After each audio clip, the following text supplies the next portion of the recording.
आपने अपने शास्त्रों का एवं ब्राह्मणों का खूब मजाक उड़ाया था जब वह यह कहते थे कि जिस व्यक्ति का आप चरित्र न जानते हों उससे जल या भोजन ग्रहण नहीं करना चाहिए, क्योंकि आप नहीं जानते कि अमुक व्यक्ति किस विचार का है, क्या शुद्धता रखता है, कौन से गुण प्रधान का है, कौन सा कर्म करके वह धन ला रहा है, शौच या शुचिता का कितना ज्ञान है, किस विधा से भोजन बना रहा है, उसके लिए शुचिता या शुद्धता के क्या मापदंड हैं इत्यादि।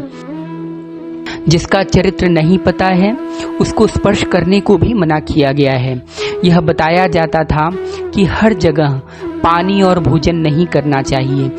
तब इंग्लिश में, अमेरिकन और ब्रिटिश एक्सेंट में आपने इसको मूर्खता और डिस्क्रिमिनेशन बोला था। बड़ी हंसी आती थी तब। बकवास कहकर आपने अपने ही शास्त्र और ब्राह्मणों को दुत्कारा था। यही जब लोग विवाह के समय वर वधू की 3 से 4 पीढ़ियों का अवलोकन करते थे कि वह किस विचारधारा के थे, कोई जेनेटिक बीमारी तो नहीं थी, किस हाइट के थे, कितनी उम्र तक जीवित रहे, खानदान में कोई वर्ण संकर का इतिहास तो नहीं रहा इत्यादि, ताकि यह सुनिश्चित कर सकें कि आने वाली संतति विचारों और शरीर से स्वस्थ बनी रहे और बीमारियों से बची रहे, जिसे आज के शब्दों में जेनेटिक सिलेक्शन बोला जाता है। जैसे आप अपने पशु, चाहे वह कुत्ता हो या गाय हो, का गर्भाधान कराते हैं तो यह ध्यान रखते हैं कि अमुक कुत्ता या बैल हृष्ट पुष्ट हो, बीमारी विहीन हो, अच्छे नस्ल का हो। इसीलिए स्पर्म बैंक बना या वीर्य बैंक बना जहां अच्छे स्पर्म्स की उपलब्धता होती है। ऐसा तो नहीं कहते ना कि इसको जिससे प्रेम हो उससे गर्भाधान करा लें। तब तो समझ रहे हैं ना कि आपकी कुतिया या गाय का क्या हर्ष होगा और आने वाली जनरेशन क्या होगी। पर आप इन सब बातों पर हंसते थे। यही शास्त्र जब बोलते थे कि जल ही शरीर को शुद्ध करता है और कोई तत्व नहीं, बड़ी हंसी आई थी आपको। तब आपने बकवास बोलकर अपना पिछवाड़ा टिश्यू पेपर से साफ करने लगे थे। खाना खाने के बाद जल से हाथ धोने की बजाय टिश्यू पेपर लेकर पोंछकर इतिश्री कर लेते थे।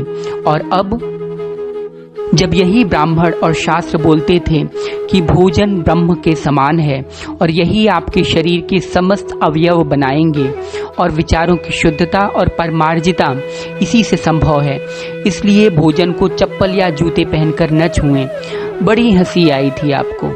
ऑब्सोलीट कहकर आपने खूब मजाक उड़ाया। जूते पहनकर खाने का प्रचलन आपने दूसरे देशों के आसुरी समाज से ग्रहण कर लिया, बुफे सिस्टम बना दिया। उन लोगों का मजाक बनाया जो जूते चप्पल निकाल कर भोजन करते थे। और हमारी कोई भी पूजा, यज्ञ, हवन सब पूरी तरह स्वच्छ होकर हाथ धोकर करने का प्रावधान है। पंडित जी आपको हाथ में जल देकर हस्त प्रक्षालन के लिए बोलते हैं, आपके ऊपर जल छिड़क कर मंत्र बोलते हैं, ओम अपवित्रः पवित्रो वा सर्वावस्थां गतो पिवा यः स्मरेत् पुंडरीकाक्षं स ब्राह्म्य अभ्यंतर शुचिः। ओम पुनातु पुंडरीकाक्षः, पुनातु पुंडरीकाक्षः पुनातु। तब भी आपने मजाक उड़ाया। जब सनातन धर्मी के यहाँ किसी के घर शिशु का जन्म होता था तो सूतक लगता था। इस अवस्था में ब्राह्मण 10 दिन, क्षत्रिय 15 दिन, वैश्य 20 दिन और शूद्र 30 दिन तक सबसे अलग रहता है। उसके घर लोग नहीं जाते थे। जल तक का सेवन नहीं किया जाता था जब तक उसके घर हवन या यज्ञ से शुद्धिकरण न हो जाए। प्रसूत गृह से माँ और बच्चों को निकलने की मनाही होती थी। माँ कोई भी कार्य नहीं कर सकती थी और न ही भोजनालय में प्रवेश करती थी। इसका भी आपने बड़ा मजाक उड़ाया। ये नहीं समझा कि यह बीमारियों से बचने या संक्रमण से बचाव के लिए क्वारंटीन किया जाता था या आइसोलेट किया जाता था। प्रसूति गृह में माँ और बच्चे के पास निरंतर बोरसी सुलगाई रहती थी, जिसमें नीम की पत्ती, कपूर, गूगल इत्यादि से निरंतर धुआं दिया जाता था। उनको इसलिए नहीं निकलने दिया जाता था क्योंकि उनकी इम्यूनिटी इस दौरान कमज़ोर रहती थी और बाहरी वातावरण से संक्रमण का खतरा रहता था। लेकिन आपने फिर अपने पुरानी चीजें कहकर इसका मजाक उड़ाया। और आज देखिए 80% महिलाएं एक डिलीवरी के बाद रोगों का भंडार बन जाती हैं। कमर दर्द से लेकर खून की कमी से लेकर अनगिनत समस्याएं। ब्राह्मण, क्षत्रिय, वैश्य, शूद्र के लिए अलग अलग क्वारंटीन या आइसोलेशन की अवधि इसलिए क्योंकि हर वर्ण का खान पान अलग रहता था, कर्म अलग रहते थे, जिससे सभी वर्णों के शरीर की इम्यूनिटी सिस्टम अलग होता था, जो उपरोक्त अवधि में बैलेंस्ड होता था। ऐसे ही जब कोई मर जाता था तब भी 13 दिन तक उस घर में कोई प्रवेश नहीं करता था। यही आइसोलेशन पीरियड था, यही क्वारंटीन था, क्योंकि मृत्यु या तो किसी बीमारी से होती है या वृद्धावस्था के कारण, जिसमें शरीर तमाम रोगों का घर होता है। यह रोग हर जगह न फैले इसलिए 14 दिन का क्वारंटीन पीरियड बनाया गया।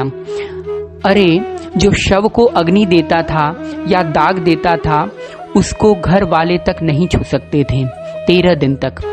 उसका खाना पीना, भोजन, बिस्तर, कपड़े सब अलग कर दिए जाते थे। 13वें दिन शुद्धिकरण के पश्चात सिर के बाल हटाकर ही पूरा परिवार शुद्ध होता था।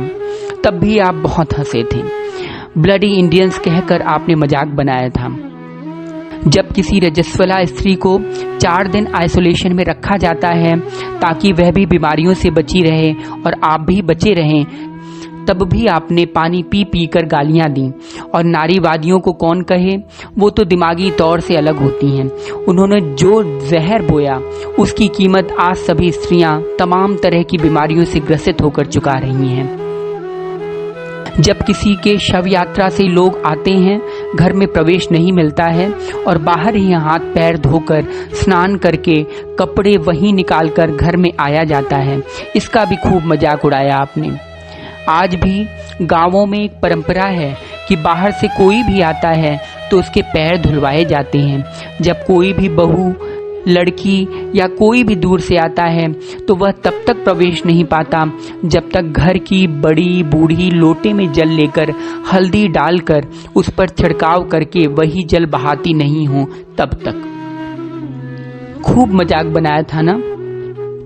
इन्हीं सवर्णों को और ब्राह्मणों को अपमानित किया था जब ये गलत और गंदे कार्य करने वाले, मांस और चमड़ों का कार्य करने वाले लोगों को तब तक नहीं छूते थे जब तक वह स्नान से शुद्ध न हो जाएं।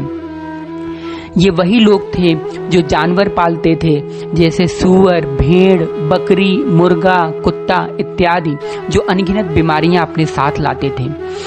ये लोग जल्दी उनके हाथ का छुआ जल या भोजन नहीं ग्रहण करते थे। तब बड़ा हो हल्ला आपने मचाया और इन लोगों को इतनी गालियां दी कि इन्हें अपने आप से घृणा होने लगी। यही वह गंदे कार्य करने वाले लोग थे जो प्लेग, टीबी, चिकन पॉक्स, छोटी माता, बड़ी माता जैसी जानलेवा बीमारियों के संवाहक थे। और जब आपको बोला गया कि बीमारियों से बचने के लिए आप इनसे दूर रहें, तो आपने गालियों का मटका इनके सिर पर फोड़ दिया और इनको इतना अपमानित किया कि इन्होंने बोलना छोड़ दिया और समझाना छोड़ दिया। आज जब आपको किसी को छूने से मना किया जा रहा है तो आप इसे ही विज्ञान बोलकर अपना रहे हैं। क्वारंटीन किया जा रहा है तो आप खुश होकर इसको अपना रहे हैं। जब शास्त्रों ने बोला था तो ब्राह्मणवाद बोलकर आपने गरियाया था और अपमानित किया था।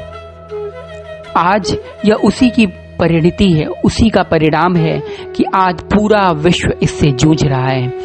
याद करिए, पहले जब आप बाहर निकलते थे तो आपकी माँ आपको जेब में कपूर या हल्दी की गांठ इत्यादि देती थी रखने को।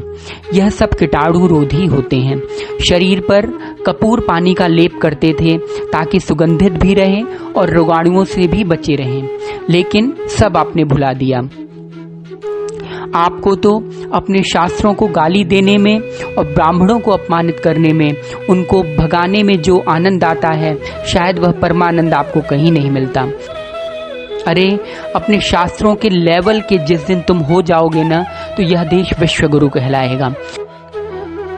तुम ऐसे अपने शास्त्रों पर उंगली उठाते हो जैसे कोई मूर्ख व्यक्ति का मूर्ख 7 वर्ष का बेटा इसरो के कार्यों पर प्रश्न चिन्ह लगाए। अब भी कहता हूँ, अपने शास्त्रों का सम्मान करना सीखो, उनको मानो। बुद्धि में शास्त्रों की अगर कोई बात नहीं घुस रही हो तो समझ जाओ आपकी बुद्धि का स्तर उतना नहीं हुआ है। उस व्यक्ति के पास जाओ जो तुम्हें शास्त्रों की बातों को सही ढंग से समझा सके। अरे कुछ भी हो, किसी से भी पूछ लिया करो, मुझसे ही पूछ लिया करो, शायद मैं ही कुछ मदद कर दूं, लेकिन गाली मत दो, उसको जलाने का दुष्कृत्य मत करो। आपको बता दूं, इस कोरोना काल में आज जो जो प्रिकॉशंस बढ़ते जा रहे हैं, मनुस्मृति उठाइए, उसमें सभी कुछ एक एक करके वर्णित है, लेकिन आप पढ़ते कहाँ हैं? दूसरों लोगों की बातों में आकर प्रश्न चिन्ह उठाएंगे और उन्हें जलाएंगे। यह वीडियो वैसी लंबी हो गई है, अन्यथा वह सारी बातें यहाँ श्लोक सहित डालता, क्योंकि जिसने विज्ञान का गहन अध्ययन किया होगा वह शास्त्र, वेद, पुराण इत्यादि की बातों को बड़े ही आराम से समझ सकता है, को रिलेट कर सकता है और समझा भी सकता है। भले अभी इस निकृष्ट संविधान की आप लोग दुहाई दे रहे हो, लेकिन मेरी यह बात स्वर्ण अक्षरों में लिख लीजिए कि मनुस्मृति से सर्वश्रेष्ठ विश्व में कोई संविधान नहीं बना है और एक दिन पूरा विश्व इसी मनुस्मृति संविधान को लागू कर इसका पालन करेगा। Note it down, mark my words again. मुझे आप गालियां दे सकते हैं, मुझे नहीं पता है कि आप इतनी लंबी वीडियो देखेंगे या नहीं, लेकिन मेरा काम है आप लोगों को जगाना। जिसको जगना है या लाभ लेना है वह इस वीडियो को जरूर देखेगा। और यह भी अनुरोध करता हूँ कि सभी ब्राह्मण बनिए, भले आप किसी भी जाति से हैं, ब्राह्मणत्व का पालन कीजिए, इससे इहलोक और ओहलोक दोनों सुधरेगा। अगर इस वीडियो की 1% बातों से भी आप सहमत हैं तब इसको शेयर कीजिए और अन्य लोगों तक भी यह जानकारी पहुंचाएं। बहुत बहुत धन्यवाद।